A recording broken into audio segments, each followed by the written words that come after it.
Waspada, dunia akan gelap gulita. Demikian pernyataan yang disampaikan Menteri Keuangan Sri Mulyani terkait dengan ekonomi dunia yang diramal gelap gulita pada 2023. Menurutnya, perdagangan menjadi salah satu kunci yang harus terus didorong demi memulihkan kondisi ekonomi global. Setelah melalui 2023 hingga ke pertengahan tahun, kondisi sedikit lebih baik dari yang diperkirakan semula. Walau demikian, organisasi dunia telah memproyeksikan pada 2023 ini akan ada banyak negara yang masuk ke dalam jurang resesi. Walau sedikit lebih baik dari yang diperkirakan, kondisi ekonomi dunia masih belum dapat dikatakan aman. Pertumbuhan perdagangan dunia saat ini merupakan yang terendah, yakni hanya 2,1%, dan angka ini jauh dibandingkan dengan tahun 2021 yang mencapai 10,7%.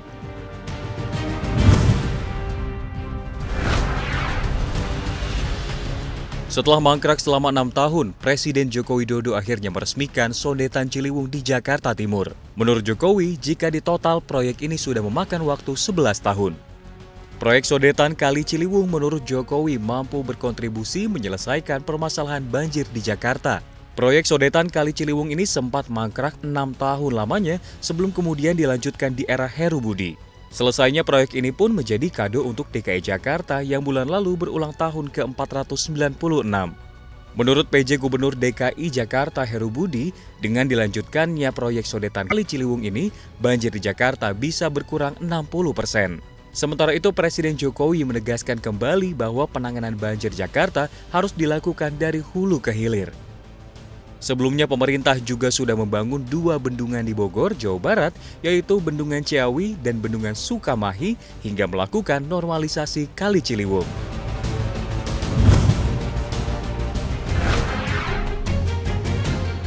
Pemerintah melalui Satuan Tugas Penanganan Hak Tagih Negara Dana Bantuan Likuiditas Bank Indonesia atau Satgas BLBI menyita Gedung Tamara yang merupakan harta kekayaan obligor Bank Indonesia Raya Bira Atang Latif dan obligor Bank Tamara Lydia Muchtar. Hal ini dilakukan karena keduanya belum memenuhi kewajiban pembayaran utang yang ditagihkan. Atang Latif diharuskan membayar 155 miliar 727 juta rupiah dan Lydia Muchtar 188 miliar 483 juta. Besaran tersebut tidak termasuk biaya administrasi pengurusan piutang negara 10%.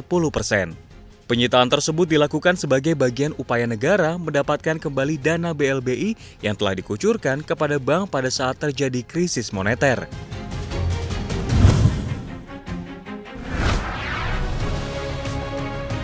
Kebijakan larangan ekspor beras non-basmati yang diumumkan India memakan korban baru. Kebijakan India ini membuat panic buying di sejumlah pasar Amerika Serikat.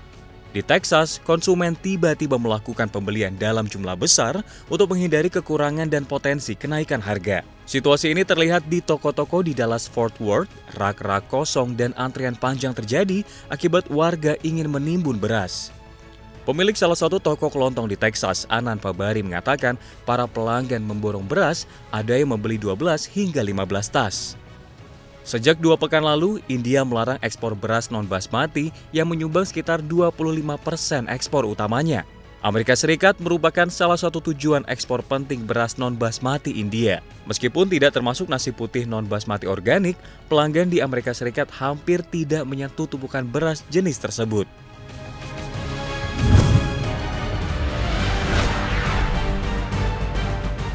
Israel menyiapkan anggaran 100 miliar shekel atau setara 407,5 triliun rupiah untuk perpanjangan proyek rel kereta api yang menghubungkan ibu kota Tel Aviv dengan kota di sekitarnya bahkan sampai ke Arab Saudi.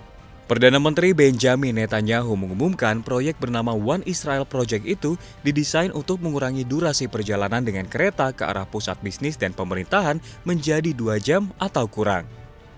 Pengumuman itu menyusul kunjungan perjalanan pejabat tinggi Amerika Serikat ke Arab Saudi pada pekan lalu di tengah pembicaraan normalisasi hubungan antara Arab Saudi dan Israel. Belakangan isu normalisasi hubungan antara Saudi dan Israel memang kian santer terdengar. Namun belum ada kepastian dari kedua belah pihak rencana semacam ini sebenarnya sudah digaungkan bertahun-tahun tapi belum ada progres signifikan. Pada 2010, pemerintah Israel mengumumkan proyek serupa senilai miliaran shekel untuk pembangunan jaringan nasional, tapi tak menarik minat lokal.